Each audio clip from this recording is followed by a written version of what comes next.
আমরা এতজন লোক একসাথে বেকার হয়ে যাচ্ছি, দেশের জিডিপিতে কিন্তু এটা বড় একটা প্রভাব ফেলবে। প্রজেক্টও শেষ হয়ে গেছে, অটোমেটিক তাদের জবও শেষ হয়ে গেছে। তো এই বোর্ডের তো আগামী দিনেও আরো প্রকল্প সামনে আসবে। জন না, আমরা 465 জন কিন্তু পরিবার, এবং এছাড়া আমাদের 930 জন এলএফের আরো পরিবার। আমরা বিশাল একটা জনগোষ্ঠী। আমাদের আগামী 30 তারিখ থেকে চাকরি শেষ হয়ে যাচ্ছে। এরপরে আমরা কি করব, এটা নিয়ে আমরা খুবই দুশ্চিন্তায় রাত পার করতেছি। আমাদের এই প্রাণী সম্পদ রেণু প্রকল্পের অর্থায়নে এই যে একটা ডেইরি বোর্ড তৈরি করা হয়েছে, এই ডেইরি বোর্ডের আন্ডারে প্রত্যেকটা জেলা থেকে পিজি গ্রুপ আমরা নিজেরা তৈরি করছি। এই পিজি গ্রুপগুলা কিন্তু এই পিজি গ্রুপগুলাকে তারা নিচ্ছে, কিন্তু পিজি গ্রুপ দেখভাল করার জন্য কোনো জনগোষ্ঠী তাদেরকে ধরা নাই, তারা লোকবল এখানে ধরে নাই।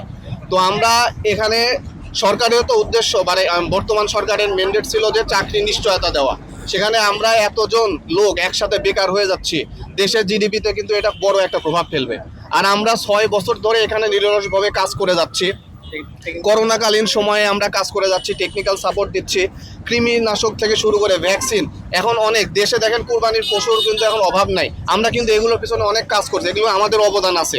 কিন্তু হঠাৎ করে যদি এখন এই 465 জন অফিসার, 930 জন এলএফএ আরও জনগোষ্ঠী যদি হঠাৎ করে এই দেশ থেকে চাকরি ছেড়ে আমাদের যদি বাদ দিয়ে দেওয়া হয়, আমাদের এই প্রাণী সম্পদ সেক্টরে বড় একটা ধাক্কা লাগবে, এবং এটা কিন্তু অনেক বড় একটা বিপদের সম্মুখীন হতে যাচ্ছি আমরা।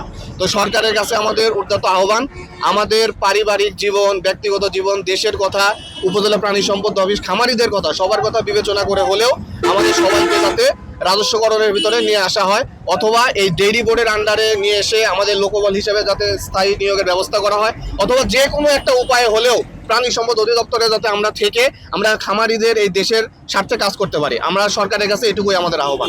যে আমরা যে পিজিগুলো গঠন করেছি, যে খামারিগুলো আমাদের উপর আস্থা রাখছে, তাদেরও অনেক কার্যক্রম এখনও সম্পূর্ণ হয়নি।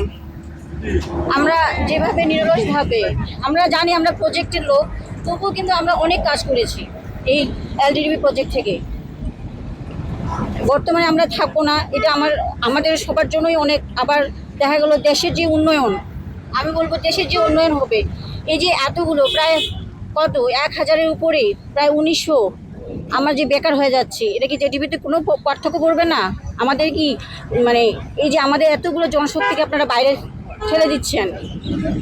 সরকারের কাজ দেশের মানুষের কল্যাণের কাজ করা। এই প্রজেক্টটা গত 7 বছরের পর্যন্ত এই প্রজেক্টটা ছিল। এই প্রজেক্টটা অনেক বড় প্রজেক্ট ছিল, বিভিন্ন ধরনের কর্মের সাথে অনেক লোকজন জড়িত ছিল। নর্মালি প্রজেক্টের নিয়ম হলো, যখন প্রজেক্ট শেষ হয়ে যায় তখন ওদেরকে অ্যাপয়েন্টমেন্ট দিতেই বলা হয় এই ফর প্রজেক্ট শেষ, আপনার জবও শেষ।